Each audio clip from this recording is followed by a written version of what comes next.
A od 2006. godine više od 5000 pripadnika MUP-a otvorilo je bolovanje pod psihijatrijskom šifrom F, a to znači i oduzimanje oružja. Ipak, više od polovine policijskih uprava u Srbiji nema psihologa. O stresu, traumama i problemima 7000 policajaca Policijske uprave Beograd brine samo jedan psiholog. Više od polovine od 27 policijskih uprava širom Srbije nema psihologa, pa po potrebi u 2 ili 3 radi jedan na nekoliko hiljada zaposlenih. 14 policijskih uprava treba se popuni još. Mislim da ne ide u proceduri prijema 1 ili 3 ili 4 psihologa koji treba očekati da će dovede do kraja. Svemu tome, da li ima dovoljno psihologa koji brinu o psihičkom stanju? Pa stanje je bolje nego što je bilo pre par godina, ali sigurno znači zavređuje da se taj broj kompletno popuni. I kada se popune ta 3 ili 4 mesta, ostaje još 10 policijskih uprava bez psihologa. Zato što ima toliko malo psihologa, retki su i redovni sistematski pregledi koji uključuju razgovore te vrste. Kompletan sistematski pregled sam imao prvi put posle 20 godina u službi. Ono nezvanično što imamo da 1300 policijskih službenika je nastale promjene u vidu nemogućnosti obavljanja više policijskih poslova.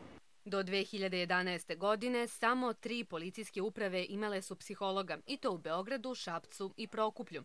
14 uprava, koliko ih je trenutno bez psihologa, nikada ga nisu imale, iako su mesta predviđena sistematizacijom. Zbog čega nije sve popunjeno, to ne znam, to pitanje ne mogu da vam ja odgovorim, ali, kažem, trudimo se. Pretpostavljamo da je to zbog materijalne situacije Ministarstva unutrašnjih poslova. I dok ne bude drugačije, psiholozi koji rade u upravama imaju pune ruke posla. Imaju i obavezu i nadležnost da sarađuju i sa članovima porodice. Dakle, za bilo kakvu životnu krizu koju neko ima, međuljudski konflikt na poslu, bilo sa kolegom, bilo sa starešinom, debriefing, posebno bih to istakao kao specifičan vid aktivnosti psihologa na terenu nakon nekih težih akcija, incidentnih događaja. Recimo 20 policajaca koji su dobili zadatak da zapreče neku ulicu kako bi bio usmeren razilazak navijača u određenom pravcu.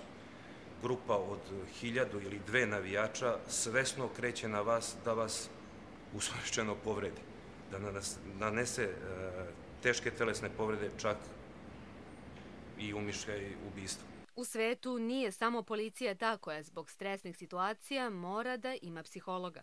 Sve razvijene zemlje sveta imaju psihologe u svakoj policijskoj jedinici i to je jedna potpuno uobičajena praksa. Dakle, govorimo o zemljama Evropske unije i Sjedinjenim Američkim Državama. Dakle, ne samo kada su u pitanju policajci, nego kada su u pitanju i vatrogasci. A podaci upozoravaju. Ove godine 4 samoubistva, prošle 9. Od 2006. godine na vanrednim lekarskim pregledima bilo je 5700 pripadnika MUP-a zbog toga što su otvorili bolovanje pod psihijatrijskom šifrom F, a to znači i oduzimanje oružja.